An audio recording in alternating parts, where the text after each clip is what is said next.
అందరికీ నమస్కారం అండి. ఈ సినిమాతో డెబ్యూ చేస్తున్న కొరటాల శివ గారికి డెబ్యూ కదండి, డెబ్యూ ప్రెజెంటర్గా పరిచయం అవుతున్న కొరటాల శివ గారికి హృదయపూర్వక శుభాకాంక్షలు. అంటే శివ గారి సినిమాని నిజంగా ఫ్రాంక్గా కృష్ణమ్మ టైటిల్ ఒకటి ఉంది అంటే ఏదో టైటిల్ బాగుందని కానీ దాని మీద పెద్ద దృష్టి వెళ్ళదు. బట్ కొరటాల శివ ప్రెజెంట్స్ కృష్ణమ్మ అనగానే ఆబ్వియస్గా అందరికీ ఒక ఇంట్రెస్ట్ వస్తుంది. వచ్చిన అందరూ డైరెక్టర్ దగ్గర నుంచి, యాక్టర్స్ దగ్గర నుంచి, పనిచేసిన టెక్నీషియన్స్ దగ్గర నుంచి అందరూ శివ గారికి థ్యాంక్స్ చెప్తున్నారంటే that is because of your support. I really that is one of the main reasons why the title catches our eye. Shiva గారు, సో మీరు ప్రెజెంటర్గా చేసిన ఫస్ట్ సినిమాతోనే పెద్ద విజయం అందుకోవాలని మనస్ఫూర్తిగా కోరుకుంటున్నాను. డైరెక్టర్ మాట్లాడిన 4 ముక్కలైనా కూడా చాలా క్లారిటీతో ఏం మాట్లాడాలో, ఎంతవరకు మాట్లాడాలో, ఏం మాట్లాడితో ప్రేక్షకులకు అర్థమవుతుందో చాలా క్లియర్గా మాట్లాడాడండి. సేమ్ అదే సినిమాలో కూడా చూపించాడని నేను అనుకుంటున్నాను.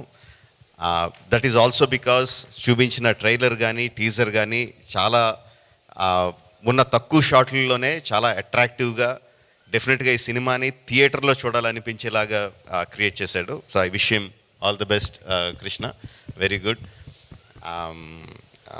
సత్య అన్ఫజీ యాక్టర్ అంటానంటే చాలా చిన్న ఎక్స్ప్రెషన్ చేంజ్తో చాలా అమాయకుడిగా కనిపించగలడు.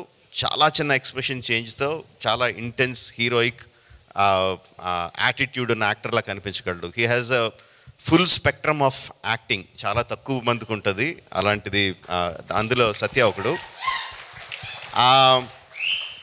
చాలామందికి ఎలా ఉంటుందంటే అండి, every one knows Satya is a good actor. ఇండస్ట్రీలో అందరికీ తెలుసు, ప్రేక్షకులకు తెలుసు. ప్రేక్షకులు అందరూ కూడా సత్య చాలా బాగా చేస్తాడు అన్న మంచి అభిప్రాయం ఉంటుంది. But there is one film అలాంటి యాక్టర్స్కి one film which will suddenly make them shoot up into stardom.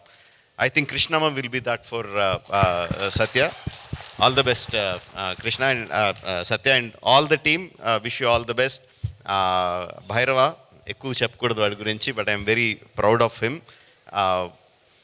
వాడు ఫస్ట్ కథ వింటున్నప్పుడే చాలా సింపుల్గా మొత్తం కథ అంతా వినండి, అందులో మెయిన్ ఎమోషన్ ఏముంది, దానికి నేనేం మ్యూజిక్ చేయాలి అన్నది కథ విన్నప్పుడు దగ్గర నుంచి వాడి మైండ్లోకి వెళ్తూ ఉంటుంది.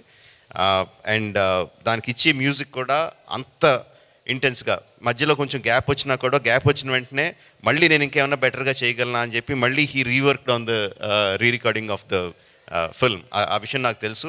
అండ్ ఇప్పుడు ఫస్ట్ టైం నేను స్టేజ్ మీద టీజర్కి ట్రైలర్కి ఇచ్చిన మ్యూజిక్ ఫస్ట్ టైం స్టేజ్ మీద వింటుంటే చాలా ఆనందంగా, గర్వంగా అనిపించింది. Very good job బైరీ, keep it up. And ఫైనల్గా ఒకటి చెప్పాలనుకుంటున్నాను. ఎవరైనా సరే ఒక కెమెరా పట్టుకొని వెనకాలే నడుస్తూ ఇంకొకళ్ళు అనిల్ రావుపూడి మీద ముసుగేసి గుద్దేస్తే వాళ్ళకి 10,000 ఇస్తా.